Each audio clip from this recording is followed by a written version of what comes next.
Ever wonder what people, long ago thought was the secret to a happy family? And raising good kids. What if everything you really need to know starts, well, not at school, but right there in your own living room? Welcome to a special deep dive made just for you. Today we're cracking open a couple of old but really influential books, Child Guidance and The Adventist Home. Think of them like these fascinating old guides written by someone named Ellen G. White. They're just packed with ideas about family life and, raising children. Our mission today, it's simple. We want to explore what these books say is most important for making your home a really strong, positive place and for helping kids grow up well. And just so you know, we're sticking strictly to what's in these books, pulling out the main ideas, maybe some surprising points just to give you a shortcut to their perspective. Yeah, and these sources, they really put a huge emphasis on the home. Like, it's the starting point for absolutely everything. That's exactly where we should start then. These books make a really compelling case, don't they? That the home is the very first school, and maybe even the most important one a child ever attends. They say this is where kids learn the basic stuff, the lessons that really stick with them for life. Absolutely. The material presents the home as, well, the absolute starting line for life.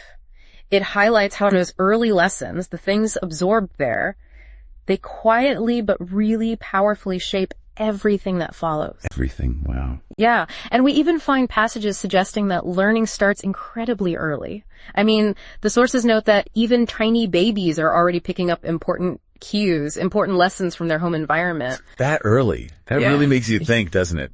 About the constant influence, maybe stuff we don't even notice in the home. So what kind of lessons are we talking about here? Learned so early, right there at home. Well, the sources specifically mention kids learning things like respect, the whole idea of obeying, and even starting to, take charge of themselves. These are all really foundational concepts, and they're introduced right there, developed within the home. And that continuous influence, inside those four walls, whether it's good or bad, it's described as having this really quiet but very strong power. And there's a point in there that really raises the stakes, isn't there? Almost like a warning if this first school isn't doing its job properly. Yes, there's a pretty significant claim here. The books assert that if parents don't teach kids the right way in this homeschool setting, then another influence, and the source specifically calls it Satan, will step in and teach them in a different way, a harmful way. Wow. Yeah, it really underscores just how critical these sources see parental teaching. That's intense. And the scope feels huge, too. One source even calls the family home, the heart, not just of the family, but the community, the church, the whole nation. That's putting a lot on the shoulders of the home, isn't it? It really is. Okay, so if home is this crucial first school, that brings us to the next logical question. Who do these books say are the main teachers? Right. And this brings us to the really significant role these sources give to parents. They're very clearly called the child's first and most important teachers. And what's striking is the weight of that responsibility placed squarely on parents. These books seem to say, look, this isn't a job you can just outsource. It's you, the parents, who are presented as the main guides for your kids. It's even described as a sacred work, like something entrusted by a higher power. It's definitely framed with a deep seriousness. The material indicates that parents really need to make an effort to actually study how to guide their children wisely. And that includes understanding, the complexities of their kids' strong wills, their feelings, their emotional lives. So it's not just about relying on instinct. The sources say it requires learning, real effort. How do they suggest parents should approach this teaching role then? Well, rather than just, barking orders, the sources say parents should aim to help kids want to obey, and to do it happily. There's also specific advice about introducing children to the idea of God early on, like really early in life, before other, maybe conflicting ideas can take root in their minds. And the books seem to give mothers a particular focus in this teaching role. Is that right? Yes, that's true. Mothers are often highlighted as the principal teacher in this homeschool. And the sources also suggest that mothers themselves can grow and learn a lot through doing this work. Interesting. But ultimately, the material really emphasizes the need for parents to work together with a higher power, who they call God, to effectively protect their kids from all those negative outside influences. It's clear they tie the practical guidance very closely to a spiritual dimension. Okay, so moving beyond the roles and responsibilities, these books seem to pinpoint what they see as the most critical outcome of all this parenting effort. What's the main goal here? This is where the idea of character building really comes into focus. It's central to Section 3. The sources state very emphatically that developing a good character is the most important job parents have. Period. And here's a really provocative claim they make. They say character is the only thing you can take with you beyond this life. Wow. Okay, imagine packing for, like, the most important trip ever. One that lasts forever. These books are telling us the single most valuable thing you can possibly pack is your character. They actually describe it as the only treasure that goes with you. So what does that imply about where parents should really focus their energy, according to these sources? Well, it strongly suggests the biggest focus should be on those earliest years. The sources state that character is most strongly shaped, really molded during childhood. Right, when they're young. And do the books offer warnings about things that might actually get in the way of good character development? Oh, yes. We find advice against being, too lenient or offering praise that isn't really thought through, just empty praise.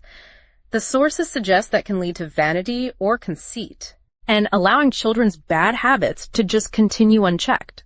That's also called out as a really significant mistake parents should try hard to avoid. So it's about actively shaping who they are inside, not just reacting when they misbehave. What about challenges? Do difficulties play a role? The material does suggest that, yeah, facing and overcoming difficulties, challenges, that's what truly builds strength. They kind of contrast this with the idea that just having an easy life makes you strong. It doesn't, according to them. Okay. And teaching kids respect for rules and also for the sound judgment of older, experienced people. That's presented as another crucial part of building character. It sounds like character, in their view, is forged. Through thoughtful guidance, yes, but also through navigating hardship. Okay, so beyond that inner strength, the books also get into more practical, everyday skills, right? Definitely. That brings us nicely into Section 4, practical life lessons. Things like work, health, and money. These sources absolutely address the tangible parts of life and how to train children in them. Yeah, this is where it gets really grounded in the day-to-day. It's not just about big ideas or rules. These books talk about teaching kids how to actually work with their hands, how to care for their health. And there's that surprising claim we found, wasn't there, that for a girl, learning to cook well is seen as more important than, say, learning certain school subjects, according to one source anyway. Yeah. That certainly gets your attention. It really does highlight the significant value these sources place on practical skills, on competence. The material says children should be taught to do useful work, handle age-appropriate responsibilities around the home. And this is framed as helping them develop a positive view of work later on in life, not see it as just drudgery. And just like with character, there's a strong warning against the opposite approach, like letting kids be lazy. Indeed.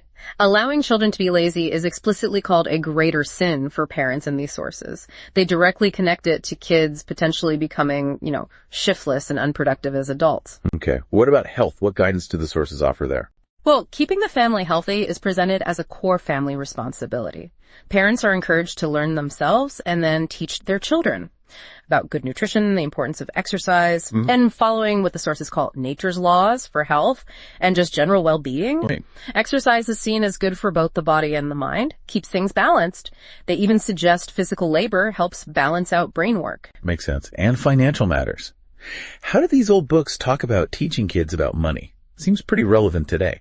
It does. The sources advise parents to teach children about money, not just as something for buying whatever they want, but as a kind of trust. Yeah. Something given by a higher power, and they strongly advise against getting into debt. Kids are also encouraged to be economical, to practice self-denial sometimes, even to save money specifically to help other people. It's a really comprehensive approach then, covering the inner person, practical skills, even financial wisdom. Now, guiding children, that often involves correcting them, right? Discipline. How do these books handle that tricky subject? Right. Section 5 gets into discipline and guidance. And it tries to weave together these elements of love, firmness, and also prayer.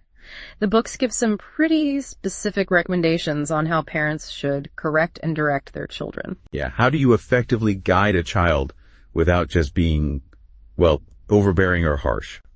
These sources seem to suggest it's a delicate balance. You need to be strong in your expectations, but also really kind in how you deliver it. And there was that rather unique suggestion, wasn't there, about praying with your child when they've done something wrong.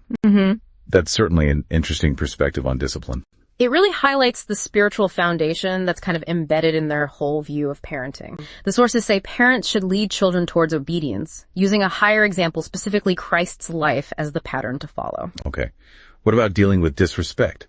Or maybe a child who's just really strong-willed? Well, disrespect from children. According to these books, that should never be allowed. Just flat out. And a strong will, it needs to be guided, corrected, but, and this is key, it must be done with kindness alongside the firmness, not just firmness. Okay. The sources also link a child's obedience to their parents directly with developing their ability to obey God later. And the goal isn't to break the child's will entirely, like crush their spirit. It's more about guiding its strength towards good things, positive purposes. So they aren't just like robots blindly following orders, but actually choosing the right path. That distinction, guiding versus breaking the will, feels really important. What about the parent's own emotions during these moments? We all know that can be tough. Yeah, they address that directly. Getting visibly upset, showing impatience as a parent, that's described as a sin in these sources.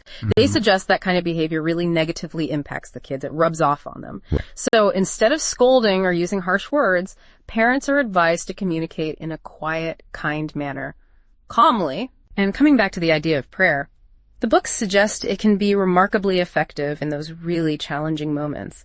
They claim that praying with the child can actually soften their heart and invite unseen help. Wow. And throughout the whole process of discipline, the sources really emphasize the need to combine justice with mercy, fairness and kindness together. So it's a framework for discipline that blends authority, definitely, but also compassion and this spiritual element. Let's shift gears a bit now from discipline to the overall feeling of the home, the atmosphere itself. Yes, Section 6 focuses right on that, the home atmosphere and the relationships within it.